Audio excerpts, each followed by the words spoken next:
Well, TCG, Kevin, thank you for joining me this afternoon. I wanted to have a brief conversation with you, introduce yourself and kind of what you do for TCG, and then let's talk about what separates the good from the great in the channel world, right? What is Okay. meaningful to you as a provider, and then to your sales teams out there from a channel manager perspective. And so with that, Excellent. I'll hand it off.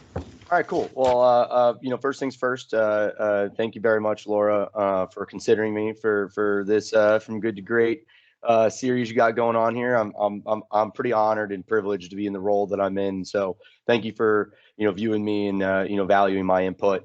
Right, my name's Kevin Zimmerman. I am the Vice President of National Sales for TCG Telecom Consulting Group. We are the largest. We are the largest privately held master agent here in the country, and the largest master agent that exists essentially east of the Rocky Mountains, here in the United States. Also proud to add to that we've had tremendous amount of success with Altice, and we finished number one in previous years with Altice. So kudos to you guys for having an amazing network and an amazing channel support. So the question that was asked of me, just to reiterate, is what separates the good from the great, right? From a channel management perspective. So I'll kind of answer this a little bit off the cusp, off the top of my head for you guys, but just to kind of give you an idea, there are kind of three pillars, if you will, that I really think make a huge difference between the good channel managers and the great channel managers, right? First things first, I know this is going to sound silly, and whoever's listening to this or watching this is probably going to roll their eyes, right? But availability. You gotta be available, right? It is your job to be there for when the opportunities arise. And sometimes just your initial response to these things makes all the difference in the world. And let me give you an example. Okay. If a channel partner sends you a quote request, say at 9 in the morning, well, you might not get to it until later. You might not be able to produce that quote until later that afternoon, right?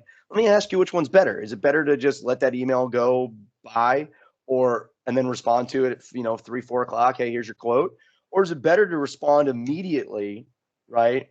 Say, hey, XYZ partner, great to hear from you. I just want to let you know that I'm on this, and I'll have it back to you by close of business, if not tomorrow, right? Right away, you're not only setting yourself up for success, but you're managing expectations. I know this sounds silly, and I know it sounds rudimentary and elementary, sales 101, relationship 101, but the reality of it is that simple trait separates the good from the great, right? That's just one of those key things, that just letting your partner know that you're on top of it, saying thank you, right? Valuing the fact that they sent it to you, and that this opportunity landed in your lap, landed in your, kind of module, right? Appreciate that, acknowledge that, embrace that, right? So Again, I Kevin, know. what Go ahead. percentage of channel managers that you work with meet that criteria? Less than 20, 10%, probably less 1%, than 20, 20? probably less than 20% actually do Okay. that, right? The second thing is just not to be available, but another pillar is to be transparent, right? Okay. It is so much better to deliver bad information than to sugarcoat things. Right. Because the reality of it is that you are in a position of trust. You are a channel manager at Altice, right? Right. Third largest cable company in the United States, right? You Yep. represent this massive brand, right? So a lot of times when you provide a response to a partner, 9 times out of 10, they're trusting that because it's coming from you, and they regurgitate that information back to their customer. So going back to the indirect sales channel, right? Sometimes you're not directly telling the end user or the customer that, but by telling a partner who is their trusted advisor and is their IT person, their managed Right. service provider, whatever it might be, you might as well be saying it direct to the customer. And I Right. feel like a lot of channel managers lose sight of just how important your words can be to a partner, right? So by not sugarcoating things and by giving them the good, the bad, and the ugly, right? Right. It's real important to let them know that. If they're asking what's going to be done and you just say, oh, no, don't worry about it, Altice is going to cover it. It's a lot different than providing them a scope of work, letting them know what's going to take place, letting them know what that construction might look like, breaking down the sales cycle timeline, letting them know what their implementation and provisioning schedule is going to look like. You'd be surprised at how little that happens, right? The other thing too is one thing that's incredibly important, a third pillar, if you will, right, is being a dot connector. Okay. And I'm going to say something that might confuse you a little bit. Right. Best channel managers in the channel don't have all the answers. Right. And you're like, what do you mean? Right. I don't need you to know everything. I just need you to efficiently and accurately be able to leverage the resources that you have available at a company like Altice. I don't need you to be an engineer. I don't need you to be that technical. That's why we have sales engineers. I don't need you to be a subject matter expert on this one product, right? That's why you have SMEs. That's why you have different folks that are at Altice or whatever company you might represent, right? That their job is to do this. Don't have all the answers. Instead, have the resources and the ability, the transparency and the availability to pull those levers, press those buttons, and leverage the resources that are around you, right? Because at the end of the day, you're not only building the support net for the partner, right? But you're also taking a step back and saying, you know what? I don't know that answer. Let's bring in the expert, right? And again, this all sounds rudimentary and elementary and very silly and very, very simple. But the reality of it is that these are things that don't take much effort. Right. They just take you being present, you being available and transparent to your partner, and being able to leverage what's around you are probably the three most important aspects that greatly differentiate the good from the bad. The last thing I'll touch on, Laura, is not getting into a toll booth, right? And I'll kind of break that down for you, right? Okay. But probably one of the biggest pitfalls I see of channel managers is they get comfortable. They work for a large company, whether it be Altice or Spectrum or Comcast, right? And they're just so used to, okay, well, you know, I'm the Altice channel manager for I don't know, let's think of a very concentrated area like you know, New York, right? Well, I'm that channel manager. Partners have to come to me no matter what. I'm their I'm their only road, right? They got to get in line, and then you got to get out of that toll booth mentality, right? You have to strive and want to be a value add for your partner, right? Right. I think that we're incredibly blessed here in the channel. I mean, you know, like when I think about our day to day, wake up every morning and get to work with a bunch of success-minded entrepreneurs, right? You know, men and women that own their own business, that are out on their own and blazing a trail and building a book of business and a Rolodex of customers so you don't have to.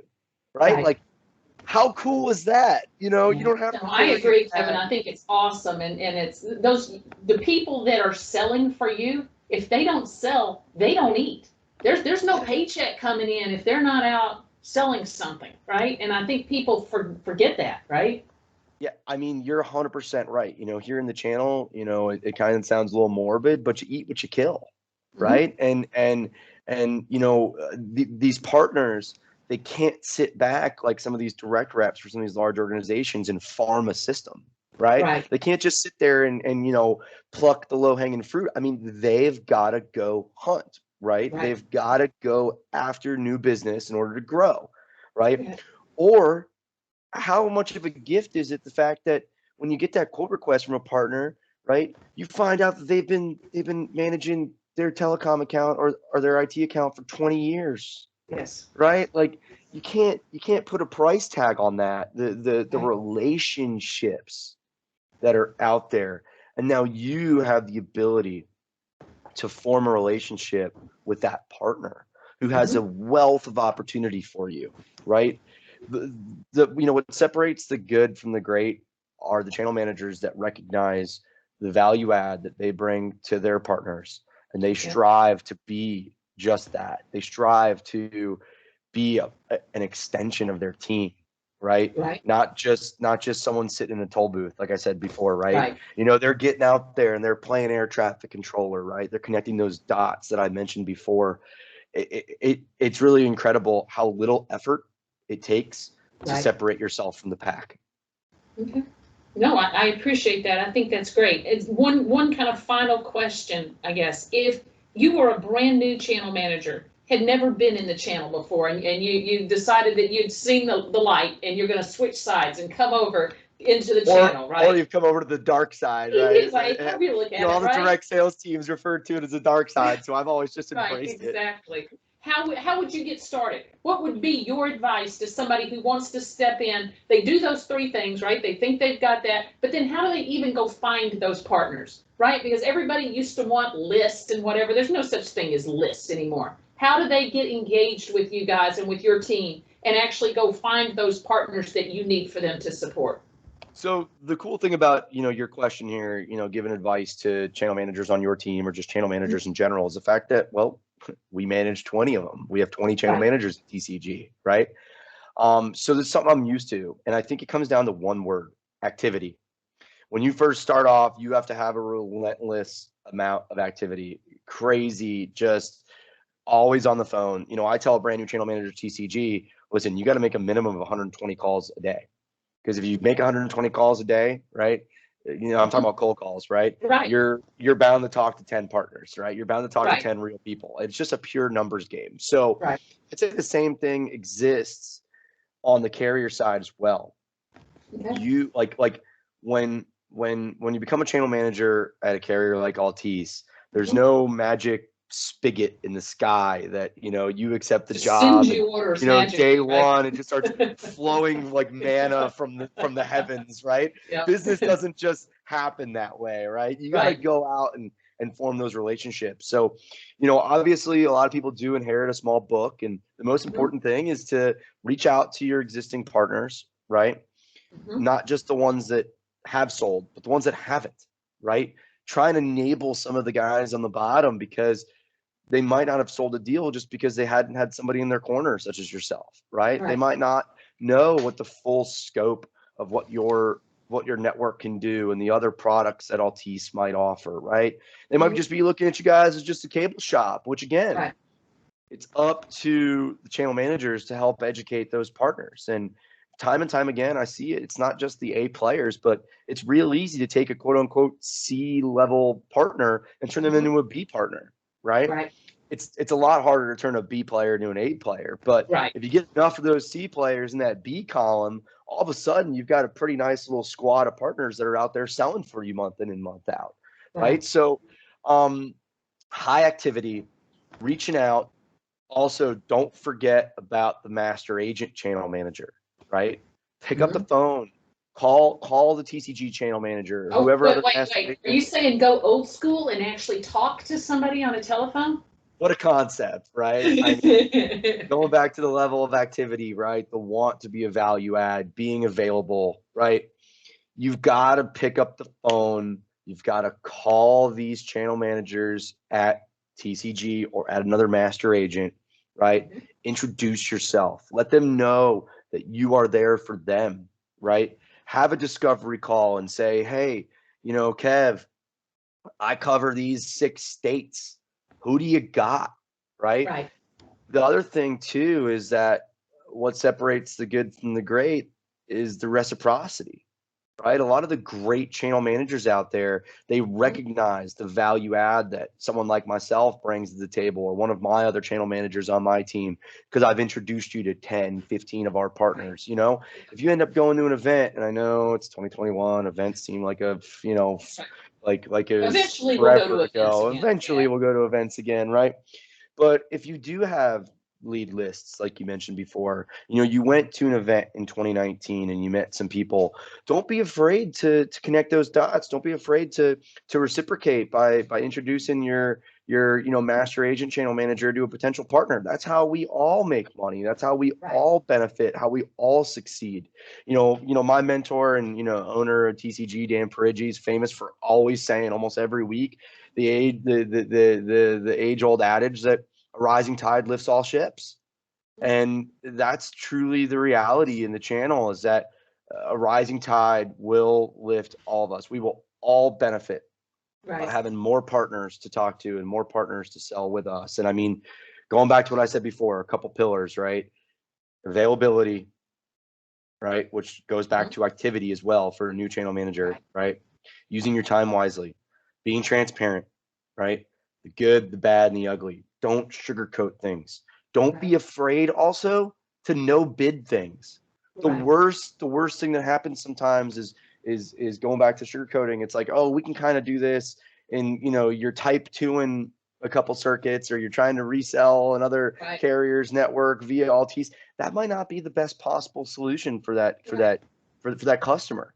You got to be transparent and let that partner know, hey, listen, this is off of our network, but here's what we can do if you're interested, as opposed to just blindly quoting that, because you never know. You might be reselling another network that they already have, and they might have come to you in the first place looking for diversity, looking for redundancy, and now you haven't provided that, right? So asking questions, that transparency, that availability, and then, like I said, not being afraid to not, I know this is going to be a double negative, right? But not being afraid to not have the answer, but being confident in the fact that you can go find it, and peeling that kind of curtain back a little bit, showing some of the back end stuff that you're doing.